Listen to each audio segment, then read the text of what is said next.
प्यारे मित्रों, नमस्कार। आज का विषय है दुख का स्रोत। ओशो का दृष्टिकोण इस प्रकार की स्थिति पर बहुत गहराई से प्रभाव डालता है। वे कहते हैं कि दुख का स्रोत अक्सर दूसरे की अपेक्षा से बंधा होता है और हम उन अपेक्षाओं के जाल में उलझे होते हैं। वे कुछ ऐसे विचार प्रस्तुत करते हैं जो इस तरह की स्थितियों में मार्गदर्शक बन सकते हैं। स्वयं की समझ।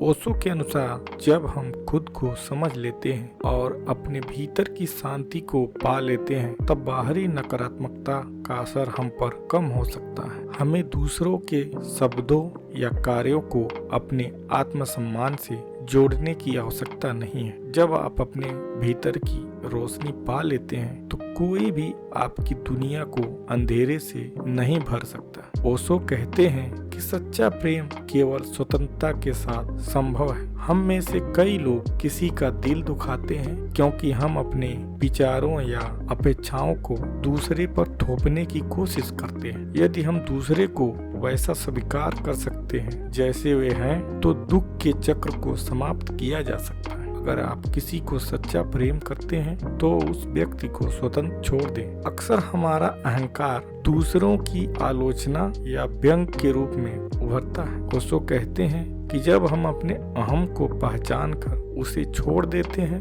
तो हमारे भीतर की शांति बढ़ती है और दूसरे को चोट पहुंचाने की प्रवृत्ति भी समाप्त होती है। जब आप अहंकार से मुक्त होते हैं तो आपके लिए दुख या चोट का कोई अस्तित्व नहीं रह जाता। ओशो का मानना है कि जो लोग हमें दुखी करना चाहते हैं वे खुद पीड़ा में हैं। उनके व्यवहार को अपने ऊपर हावी होने देने के बजाय हमें उन्हें माफ करके उनकी पीड़ा को समझने की कोशिश करनी चाहिए। दूसरे के नकारात्मक व्यवहार को समझें और उसे अपने अंदर न आने दें। क्षमा के साथ अपने हृदय को हल्का करें। ओशो अक्सर कहते हैं कि हर पल को वैसे ही स्वीकार करें जैसा वह है। अगर हम दूसरे के व्यवहार से दुखी होते हैं तो हम वर्तमान को खो देते। जब आप वर्तमान में जीते हैं तो किसी भी प्रकार की पीड़ा आपके मन को प्रभावित नहीं कर सकती। ओशो के ये विचार हमें याद दिलाते हैं कि दूसरों की नकारात्मकता को अपने भीतर समेटे रहने के बजाय हम अपने भीतर एक शांत और संतुलित स्थिति